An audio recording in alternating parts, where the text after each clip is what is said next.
வணக்கம். இது உங்கள் ஊடகம், தமிழர்களுக்கான ஊடகம் ஜீவா டுடே. தமிழ் எங்கள் உயிருக்கு நேர், தமிழுக்கு அமுதென்று பேர், செந்தமிழ் நாடென்னும் போதினிலே, இப்படிலாம் நம்ம தமிழ் மொழியை பற்றி பெருமையாக பேசுவோம். தமிழ்நாடு அப்படின்னு இருக்கிற ஒரே மாநிலம் தமிழ்நாடு மட்டும்தான். அந்த தமிழ்நாடுன்னு இருக்கு ஒரு மாநிலத்தின் பேர் இப்படி இருக்கலாமாங்கிறது தான் பலருடைய கண்ணை உறுத்திக்கிட்டு இருக்கிறது. ஏன்னு கேட்டிங்கன்னா, இங்கு இஸ்லாமிய எதிர்ப்பை தேசியத்தின் அடையாளமாக கொண்டு வர முடியாது.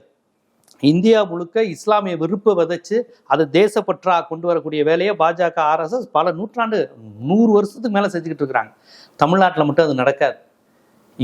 இங்க தேசிய கீதமே கூட ஆளுநருக்கு உரிமையா முதலமைச்சருக்கு உரிமையான்னு பேசுனது, இங்க கொடியேற்றுற உரிமை கூட ஆளுநருக்கு உரிமையா முதலமைச்சருக்கு உரிமையான்னு பேசுனது, தேசிய கொடிக்கு இணையா மாநில கொடி வேணும்னு இந்திரா காங்கிரஸ்கிட்டயே கலைஞர் அவர்கள் கோரிக்கை வச்சாங்க. இன்னைக்கு கர்நாடகாவில் அந்த தனி கொடியே இருக்கு. அப்ப நம்ம மாநிலத்துக்கென்று தனி கொடி, நம் மாநிலத்திற்கென்று நம்ம பாட்டு, தேசிய நம்ம மாநில கீதம் இருக்கு, நம்ம தமிழ்தாய் வாழ்த்து.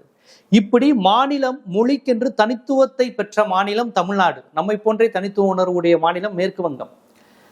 அப்ப இந்த தனித்துவ அடையாளங்களுடன் தமிழ்நாடு இருந்தது காரணம் அறிஞர் அண்ணா, அதற்கு முன்னோடி தந்தை பெரியார், அண்ணாவை தொடர்ந்து கலைஞர். இப்படி யார் வந்தாலும் தமிழர், தமிழ்நாடு, தமிழ்தாய் வாழ்த்து, தமிழருக்கென்று ஒரு தனி அடையாளம், இஸ்லாமிய வெறுப்பை ஒருபோதும் ஏற்றுக்கொள்ளக்கூடாது. இது மாதிரியான பல்வேறு காரணிகள், தனித்துவ காரணிகள் தமிழ்நாட்டுக்கு எப்பயும் உண்டு.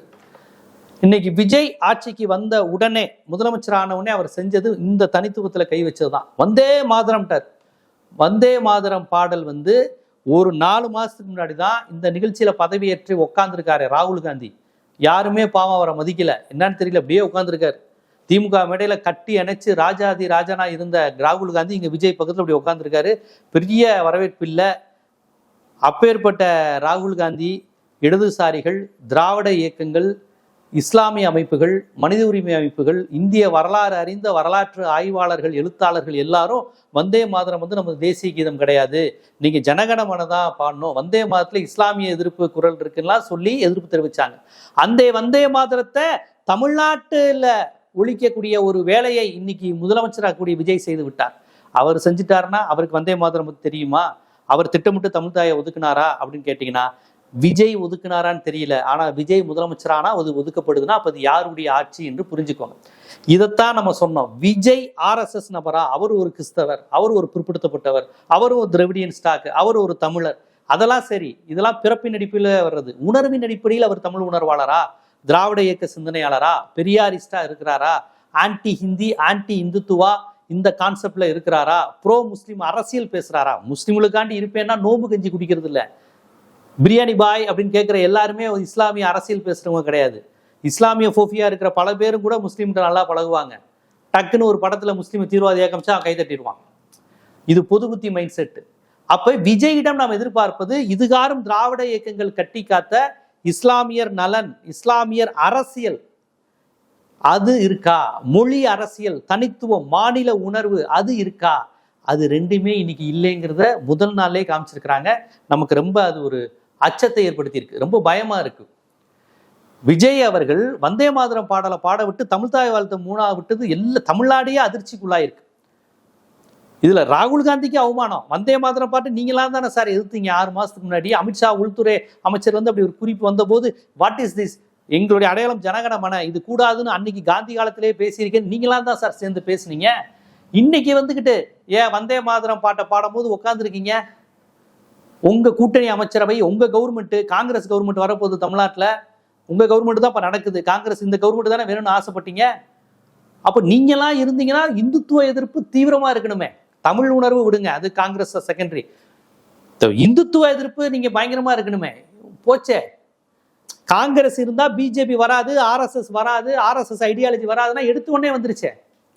ஸோ இது ராகுல் காந்தி பாவம் இங்க RSS சித்தாந்த மேடையில் உட்கார்ந்த மாதிரி உட்காந்துட்டு போயிட்டாரு. இது விஜய் அவர்கள் பேசுனதை குறித்து நான் ஒன்றும் பேசல. இப்பதான் வந்திருக்கிறாரு, நான் செய்ய போறேங்கிறாரு. வழக்கம் போல 10 லட்சம் கடன்கிறாரு. 10 லட்சம் கடன் வாங்கியிருக்குன்னா 10 லட்சம் கடன் வாங்குவதற்கு என்ன ஜிடிபி, என்ன வளர்ச்சி? கடன் எல்லாரும் வாங்கிட முடியாது. 10 லட்சம் கடன் வாங்கியிருக்காங்கன்னா ஒரு மாநிலத்தினுடைய வளர்ச்சி என்ன, செயல் திட்டங்கள்ங்கிறத பார்த்து தான், ஜிடிபி ரேஷியோ பார்த்து தான் கடன் கொடுப்பாங்க. இதற்கான விளக்கத்தை கொடுத்துருக்காங்க. ஆனா இவர் அதை சொல்லி நான் இப்போதைக்கு எதுவும் செய்ய முடியாது, 10 லட்சம் கடன் இருக்கு, நான் பார்க்குறேன் என்ன ஏதுன்னு பார்த்துட்டு ஒரு வெள்ளரிக்கை விடுறேன்னு இருக்காரு. அதுக்கு பதில் வந்திருக்கு. ஸோ என்னைய பொறுத்தவரையும் விஜய் செய்ய போகிறது வாக்குறுதி, அது செகண்டரி. அது நீங்கள் வாக்குறுதி கொடுத்த மக்கள் ஏதோ 500 யூனிட் ஃப்ரீனாங்க, 200 யூனிட் ஃப்ரீனாங்க, கடைசியில் பார்த்தா 500 யூனிட்டுக்கு குறைவாக பயன்படுத்தினாதான் ஃப்ரீங்கிறாங்க. இது வந்து முதல்ல 100 யூனிட் பயன்படுத்துகிற வரையும் ஃப்ரீ கிடைச்சிட்டு இருந்தது. இப்போ அதுவும் போயிடுச்சா அப்படிங்கிற கேள்வி இருக்கு. சரி பார்ப்போம், அது மக்கள் பார்த்துக்குவாங்க. ஏன்னா இதையெல்லாம் அவர் செய்வார்னு நம்பி ஓட்டு போட்டாங்க, அது அந்த மக்கள் கேட்பாங்கன்னு வச்சுக்கோங்களேன். எனக்கு ஐடியாலஜி பிரச்சனை ரொம்ப முக்கியம். இந்த திராவிட மரபு, தமிழ் தேசிய மரபு தமிழ்நாட்டில் உருவாக்கி வைத்த, அண்ணா உருவாக்கி வைத்த அந்த மரபு, தமிழன், தமிழர், தமிழ்நாடு, மாநிலம், மொழிவழி உணர்வு, இது இங்க காலியாயிருமோங்கிற அச்சம், இதைத்தானே வெளிப்படுத்தினேன். கேட்டா விஜய் கிறிஸ்டின் தானே, விஜயும் தமிழர் தானே, விஜயும் ஒரு பிற்படுத்தப்பட்டவர் தானே, விஜய் என்ன பிராமினா, இப்படிலாம் கேட்டாங்க. வெங்கட்ராமன் ஒருத்தர் கல்வி அமைச்சரா போட்டிருக்கிறாங்க. அந்த வெங்கட்ராமன் RSS ஐடியாலஜி உடையவர், ஆன்டி பிராமின், பேசக்கூடாது இனிமேல் இருக்காரு. பெரியார் ஐடியாலஜிக்கு எதிரான கருத்தியில ஓப்பனா வச்சிருக்காரு. ஆனா விஜயோட கொள்கை தலைவர் யாரு? பெரியார். இந்த முரணை தான் நான் சொன்னேன். பெரியார கொள்கை தலைவராக கொண்டிருக்கக்கூடிய விஜய யாருக்கெல்லாம் பெரியாரை பிடிக்காதோ அவங்க எல்லாமே ஆதரிக்கிறாங்க. இப்போ இந்த கிறிஸ்து சங்கீதம், அந்த கிறிஸ்டெல்லாம் இருக்கார்ல, சனாதனத்தை ஒழிப்பியா, சனாதனத்தை ஒழிப்பேன்னு சொன்ன உதயநிதியை ஒழிச்சிட்டோங்கிறாரு. அப்ப விஜயை ஆதரிக்கிறவங்க பக்கத்துல சனாதனிகள் உட்கார்ந்துருக்கிறாங்க, சனாதனத்தை ஆதரித்தவர்கள் உட்கார்ந்துருக்கிறாங்க, இந்துத்துவாவை ஆதரிப்பவர்கள் உட்கார்ந்துருக்கிறாங்க. இதுக்கு விஜயோட பதில் என்ன? பதில் கிடையாது. ஒரு பெண் அமைச்சர் கூட இல்லைங்கிற விமர்சனம் வந்துச்சு. பார்த்தா அந்த கீர்த்தனாங்கிறவங்களை கொண்டு வந்திருக்காங்க. யார் இந்த கீர்த்தனானா? பாஜகவின் ஐடியாலஜியான மும்மொழி கொள்கையை ஆதரித்து இந்தியில் பேசுறப்ப அவங்க ஒரு இந்துத்துவ ஐடியாலஜி படி இந்த இந்தியில, தமிழ்நாட்டில் ஏஎன்ஐக்கு பேட்டி கொடுக்குறவங்க இந்தியில பேசுறாங்க. அப்ப இந்தியில பேசுறாங்க அப்படிங்கிறப்ப இயல்பாகவே திராவிட கட்சியில் உருவாக்கின இருமொழி கொள்கையை நார்மலைஸா தடுக்கிறாங்க. ரொம்ப நார்மலா இருமொழி கொள்கைங்கிற புழக்கத்துல இல்லாம ஆக்குறத எவ்வளவு இயல்பாக்குறாங்க பாருங்க. இந்தியில ஜெயிச்சவனே நாங்க இந்தியாவுக்கு சைன் கொடுக்குறோம், தமிழ்நாடு இதுவரையும் திராவிட கட்சிகள் கோட்டையில இருந்தது, இருமொழி கொள்கையில் இருந்தது, இந்தி எதிர்ப்புல இருந்தது. இப்ப பாருங்க, தமிழ்நாட்டை சேர்ந்த ஒரு தமிழ் பொண்ணு நானே இந்தியில பேசுறேன்னு சிக்னல் கொடுத்துட்டாங்க. அவங்க தான் இப்ப அமைச்சர், ஒரே பெண் அமைச்சர், அதுவும் கீர்த்தனா. அவங்க யாரு? பாரதிய ஜனதாவின் இந்துத்துவ இந்தியை ஆதரிக்கிறவங்க. ஓகேவா? கல்வி, RSS ஐடியாலஜி என்னது? கல்வியை காவிமயமாக்குவோம், தேசியத்தை இராணுவமயமாக்குவோம். கல்விதான் பாஜகவின் முதல் இது.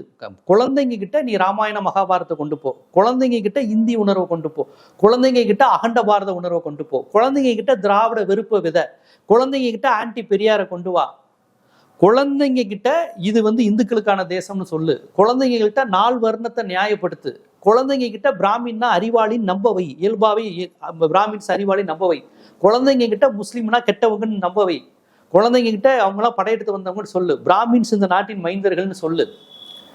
சோ இதை பரப்புறது குழந்தைங்க மத்தியில, கல்வி இதுல மத்தியில குருகுலத்தை பெருமைப்படுத்துவது, பிராமின்ஸை பெருமைப்படுத்துவது, 4 வர்ண ஆட்சியை சரின்னு சொல்றது, பிராமின்ஸ் அறிவாளின்னு சொல்ல வைக்கிறது, இதையெல்லாம் சொல்ல வைப்பதுதான் RSS ஐடியாலஜி. கல்வி, குழந்தைங்க, அபினவ் பாரத்னு ஒன்று ஆரம்பிச்ச 100 வருஷத்துக்கு முன்னாடியே அபினவ் பாரத் ஆரம்பித்த அமைப்பு RSS. இதை திராவிட இயக்கங்கள்லாம் தயவுசெய்து தெரிஞ்சுக்கோங்க. உட்காந்துக்கிட்ட 50-60 வயசுக்கு மேலதான் இன்னைக்கு இந்தினா என்ன, இந்துத்துவம்னா என்ன, பெரியார்னா என்ன, திராவிட நாடுனா பேசிக்கிட்டு இருக்கிறாங்க திராவிட இயக்கம். பிறந்த குழந்தையில இருந்து குழந்தைகளை வந்து இந்துத்துவமயமாக்குறது. 5 வயசு குழந்தைக்கு கிருஷ்ண ஜெயந்தி கொண்டாட வைக்கிறது, கிருஷ்ண ஜெயந்தி அந்த கிருஷ்ணன்கிற கான்செப்டை கொண்டு வர்றது, பிராமின்ஸ் யாகம் வேதம் நடத்துறத நியாயப்படுத்துறது. இதுதான் இந்து பண்பாடு, இதுதான் நமது பண்பாடு, இதுதான் தமிழர் பண்பாடு. இது எல்லாமே கல்விக்கூடங்களை திணிக்கிற வேலைகள். திமுக ஆட்சியிலேயே RSS அதிகாரிகள் உள்ள புகுந்தாங்களா இல்லையா? நம்ம எவ்வளவு கண்டிச்சு வீடியோ போட்டோம். அந்த யாரோ ஒருத்தர் தியானம் செய்யறேன், பெண்கள் வந்து மறுபிறவியில புண்ணியம் செய்யணும்னு சொல்லி ஏதோ ஒன்று பேசி ஒரு மாற்றுத்திறனாளி ஆசிரியர் அதை கேள்வி கேட்டு இஷ்யூ ஆச்சு இல்லையா? அப்ப திராவிட ஆட்சின்னு சொல்லக்கூடிய இடத்திலேயே RSS அதிகாரிகள் கல்விக்குள்ள போனாங்கன்னா, விஜய் போன்றவர்களுடைய ஆட்சியில், அமைச்சராக வெங்கட்ரமணன் போன்றவர்கள் இருக்கக்கூடிய ஆட்சியில், வெளிப்படையாக பெரியாரிய கருத்து அழிய வேண்டும் என்று சொல்கின்ற ஒருவரை கல்வி அமைச்சராக போட்டிருக்கும் போது, குழந்தைகள் தான் RSS குறி. அந்த வயசுல இருந்து நீங்க இந்துத்துவ கல்ச்சரை ஒரு RSS மைண்ட் செட்டை உருவாக்கிட்டீங்கன்னா, சாகா உப்பு அது இதுன்னு அவன் ஒரு 20-22 வயசுல இயல்பாகவே பிஜேபி மைண்ட் செட் உடையவங்களாக தான் வருவாங்க. அல்லது anti Dravidian, anti Tamil, anti முஸ்லீம், அதை வந்து நீங்க விதைச்சிடலாம். அவன் இயல்பா இதுல என்ன தப்பு இருக்கு அப்படின்னு கேட்கக்கூடிய லெவலுக்கு அது ஒரு bro capitalist, bro Brahmin, bro Hindutva இந்த கான்செப்டுக்குள்ள கொண்டு வந்துடலாம். குழந்தையிலிருந்தே விதைக்கிறது. இப்போ சோட்டா பீம்லாம் பார்த்தீங்கன்னா சின்ன வயசுலேருந்தே பீமன், ராமன், கிருஷ்ணர் அந்த கதைகளெல்லாம் பாருங்க, எல்லாமே அவங்களுடைய அந்த ஒர்க்கு. சினிமாக்கள்ல இந்துத்துவா, குழந்தைகளுக்கான காற்றுல இந்துத்துவா, எந்தெந்த பேட்டர்ன்ல என்னென்ன டிசைன்ல செய்யணுமோ அவங்க செஞ்சுக்கிட்டு இருக்கிறாங்க. இதற்கு வசதியாக இன்னைக்கு விஜய் ஆட்சி வந்துருச்சே அப்படிங்கிறது தான் என்னுடைய வருத்தம். விஜய் அவர்களே, நீங்க உண்மையிலே நம்ம தமிழ் மண் மீது அக்கறை இருந்தா என்னுடைய பேச்சை தயவு செய்து கேளுங்க, என்னுடைய வீடியோக்களை தயவு செய்து பாருங்க, நான் என்ன சொல்றேன்னு பாருங்க. நீங்களும் தமிழர் தான், நீங்களும் ஒரு பிற்படுத்தப்பட்ட சமுதாயத்தை சேர்ந்தவர், நீங்களும் பார்ப்பனர் கிடையாது, நீங்களும் வர்ணாசிரமத்துல பாதிக்கப்பட்ட ஒரு குடும்பம் தான், அதுவும் கிறிஸ்தவர் வேற. நான் யாருக்கான அரசியல் பேசுறேன்னு தயவு செய்து நீங்களும் உங்க கட்சி தொண்டர்களும் தயவு செய்து புரிஞ்சுக்கோங்க. இப்போ வெங்கட்ரமணனை போட்டதுல எனக்கு என்ன பாதிப்பு, எனக்கு என்ன தனிப்பட்ட முறையில பாதிப்பு? உங்க ஆட்சியில் வெங்கட்ரமணனை போடுறது, கீர்த்தனா போடுறது, இதற்கு பின்னால் இருக்கக்கூடிய RSS அரசியல் தானே இன்னைக்கு தமிழ்நாட்டுக்கு பாதிப்பு. அதைத்தானே சொல்றேன். விஜய் அவர்களே, தயவு செய்து உங்கள் ஆட்சி மீது, நிர்வாகத்தின் மீது பதில் கருத்து, மாற்று கருத்து வந்தா தயவு செய்து அதை கவனிங்க. அதை கவனிச்சு ஏன் அப்படி சொல்றாங்க, நீங்கள் உண்மையிலே தமிழ் மீது, தமிழ்நாட்டின் மீது அக்கறை இருந்தால் அதை மாற்று நடவடிக்கை எடுக்கலாமே.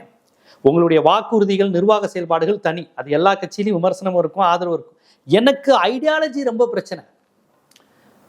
இப்போ நீங்க யூனிட் பிரச்சனைலாம் பேச ஆரம்பிச்சிருவாங்க. இப்போ 200 என்ன இவ்வளவுதானா நீங்க கொடுத்தது, வாக்குறுதி தெரிஞ்சிருச்சு, இன்னைக்கே பேச ஆரம்பிச்சிட்டாங்க. எனக்கு அது கூட 2ஆம் பட்சம். எனக்கு ஃபர்ஸ்ட் ஐடியாலஜி, என் தமிழ் தாய் வாழ்த்து எங்க, என் தமிழ் எங்க, என் தமிழ்நாட்டின் தனித்துவம் எங்க, எங்க வந்துச்சு இந்தி, எங்க வந்துச்சு வந்தே பாரதம், 3வது இடத்துக்கு என் தமிழ்நாட்டில், என் மாநிலத்தில், என் மாநில மொழியில என் தமிழ் தாய் வாழ்த்து 3வது இடத்துக்கு கொண்டு போற மரபு அண்ணாட்ட இல்ல, கலைஞர்கிட்ட இல்ல, எம்ஜிஆர்ட்ட இல்ல, ஜெயலலிதாட்ட இல்ல, எடப்பாடிட்ட இல்ல, ஸ்டாலின்ட்ட இல்லையே. எங்க ஐயா காமராஜர், காங்கிரஸ் தேசிய கட்சி பேசுற காமராஜர்கிட்ட இல்லையே. இங்க வந்துருச்சே விஜய் மூலமா. டைரக்டா பிஜேபி ஆட்சி வரணும்னு நினைக்காதீங்க. அவங்க எல்லா விஷயத்தையும் ஒவ்வொரு மூலமா செஞ்சுக்கிட்டு இருப்பாங்க. சில குழுக்கள் மூலமா செய்வாங்க, சில அதிகாரிகள் மூலமா செய்வாங்க, சில பேர் முதலமைச்சர் மூலமாவே செய்வாங்க, சில பேர் அமைச்சர்கள் மூலமா வச்சு மட்டும் பண்ணுவாங்க, சில அமைச்சர்கள் மட்டும் அப்படி இருப்பாங்க. ஆனா இதையெல்லாம் பகுத்தாய்ந்து பகுத்தறிவோடு எடுத்துக்காட்டி இந்திய அரசியலமைப்பு சட்டத்திற்கு இது உகந்ததா, இது சரியானதா, மாநில உணர்வுக்கு சரியா, கூட்டாட்சி தத்துவத்துக்கு சரியா என்று கேள்வி எழுப்ப வேண்டிய கடமை நம்ம ஒவ்வொரு ஊடகவியலாளருக்கும் இருக்கு. நான் இன்னைக்கு நீங்க என்ன பேச போறீங்கன்னு தான் பார்த்தேன். ஆனா அதுக்கு முன்னாடி தமிழ் தாய் வாழ்த்து பிரச்சனை வந்துருச்சு. அதுக்கு முன்னாடி அமைச்சரா ஒரு RSS காரரை போட்டீங்க, கல்வி அமைச்சரான்னு வந்துருச்சு. இதை தொடக்கத்திலிருந்தே எடுத்துக்காட்ட வேண்டிய கடமை எனக்கு மட்டும் இல்லை, எல்லா ஊடகவியலாளருக்கும் இருக்கு. தயவு செய்து நான் அட்ரஸ் பண்ண இந்த இஷ்யூவை எல்லா ஊடகவியலாளர்களும் கேளுங்க. ஏன் கல்வித்துறைக்கு ஒரு RSS அமைச்சரை போட்டீங்க? பெரியாரை தலைவராக கொண்ட விஜய் ஆட்சியில் பெரியாரை எதிரியாக பார்க்கின்ற வெங்கட்ராமனுக்கு ஏன் இந்த பதவி? அப்ப RSS-இனுடைய கல்வி அஜெண்டாவுக்கு தமிழ்நாடு பலியாகுதா? மற்ற மாநிலங்கள் எப்படி இருக்கலாம், தமிழ்நாட்டில் RSS அதுவும் கல்வித்துறைக்குள்ளேயே நுழையுதா, அமைச்சராகவே நுழையுதா, டைரக்டா ஆளுங்கட்சியாகவே நுழையுதா அப்படிங்கிற பதட்டம் எனக்கு வருது. அப்போ மும்மொழி கொள்கை வந்துருமா? அப்ப புதிய கல்விக் கொள்கை வந்துருமா? 5ஆம் கிளாஸுக்கு அப்புறம் அந்த குலக்கல்வின்னு கொண்டு வந்தாங்கல்ல, அவங்கவுங்க அந்தந்த பிள்ளைங்க, ஆசாரி விட்டு பிள்ளைங்க, இது நாடார் விட்டு பிள்ளைங்க, அந்த அந்த சாதி அந்த குலக்கல்வி திட்டம் ராஜாஜி ஆட்சியில தமிழ்நாட்டில் தூக்கி எறியப்பட்ட அந்த குலக்கல்வி திட்டம் வந்துருமா? இந்த அச்சம் வருதா இல்லையா? இந்த அச்சத்தை போக்க வேண்டிய பொறுப்பு தமிழ்நாட்டினுடைய முதலமைச்சர் ஜோசப் விஜய் அவர்களுக்கு இருக்கிறது. நீங்க இதை பாருங்க, விமர்சனமாகவும் குற்றச்சாட்டாகவும் பார்க்கறத விட இது நான் சொல்றதுல ஏதாவது லாஜிக் இருக்கா, இல்ல சும்மா காட்சிக்கு அடிச்சு விடுறேன்னா பாருங்க. பார்த்துட்டு அதை இந்த மாதிரி, இது என்னுடைய பயம் இல்லை, தமிழ்நாட்டின் பயம். ஜீவா சகாப்தன்கிற தனிப்பட்ட மனிதருக்கான பிரச்சனை அல்ல, தமிழ்நாட்டின் பயம், தமிழர்களின் பயம், திராவிட இயக்கத்தை காப்பாற்றுகள், நீங்க கொள்கை தலைவர் என்று சொல்லுகின்ற பெரியார் இயக்கத்தவர்களின் பயம். இந்த பயத்தை போக்க வேண்டிய பொறுப்பு தமிழ்நாடு அரசுக்கு, இன்றைய தமிழ்நாட்டு முதலமைச்சர் ஜோசப் விஜய்க்கு இருக்கிறதா நான் பார்க்குறேன். நீங்களும் உங்கள் கமெண்ட்ல சொல்லுங்க. என்னுடைய அச்சம், பதட்டம், பயம், என்னுடைய ஆவேசம் இதெல்லாம் சரியா அப்படிங்கிறத நீங்க சொல்லுங்க, பதில் சொல்லுங்க. நீங்க இப்போ உரையாட ஆரம்பிப்போம் வாங்க. இந்த விமர்சனத்தை நீங்க போட்டியிடும் போதுந்தே நான் சொல்றேன், நீங்க ஆட்சிக்கு வந்ததுக்கு அப்புறம் சொல்லுவேன். இனி ஒவ்வொரு நாளும் நீ இந்த மாதிரி விஷயங்களை நம்ம பேசதான் போறோம், நான் பேசதான் போகணும். நீங்க பதில் சொல்லுங்க, நான் எதிர்பார்க்குறேன். குறைந்தபட்சம் ஒரு செய்தியாளர் சந்திப்பு வைங்க. இந்த விமர்சனங்களா இருக்குல்ல சார், பெரியாருன்னு படம் போட்டுட்டு முழுக்க RSS ஆட்சின்னு விமர்சனம் பண்றாங்களே ஒரு கேள்வி நீங்க சொல்லுங்க. இல்லைங்க RSS ஆட்சியெல்லாம் கிடையாதுங்க நீங்க சொல்லுங்க. ஸோ ஒரு செய்தியாளர் சந்திப்பு நீங்க நிகழ்த்துங்க. இப்ப நான் கேட்ட கேள்விக்கு நீங்க பதில் சொல்லுவீங்கன்னு எதிர்பார்க்கிறேன். நீங்க செய்தியாளர் சந்திப்பு தான் வேணாம், நான் கேட்ட கேள்விக்கு ஒரு அறிக்கை, இல்லைங்க நான் தமிழ்நாட்டு மரபு, திராவிட இயக்க மரபு மீற மாட்டேன், பெரியார் என் தலைவர் தான் அப்படின்னு சொல்லி அதுக்கு ஒரு விளக்கம் நீங்க உங்க அறிக்கை தருவீங்க. ஏன்னா முதலமைச்சர் இப்ப நீங்க முன்னாடி மாதிரி கிடையாது. ஸோ நீ தருவீங்க, தரணும்னு நான் எதிர்பார்க்குறேன். பார்ப்போம், ஐ ஆம் வெயிட்டிங். இது போன்ற அரசியல், சமூகம், சினிமா, பொருளாதாரம், சட்டம் போன்ற பல்வேறு விழிப்புணர்வு காணொளிகள் உங்களை வந்து சேருவதற்கு ஜீவா டுடே சேனலை சப்ஸ்கிரைப் பண்ணுங்க, ஆதரவு தாங்க. நன்றி.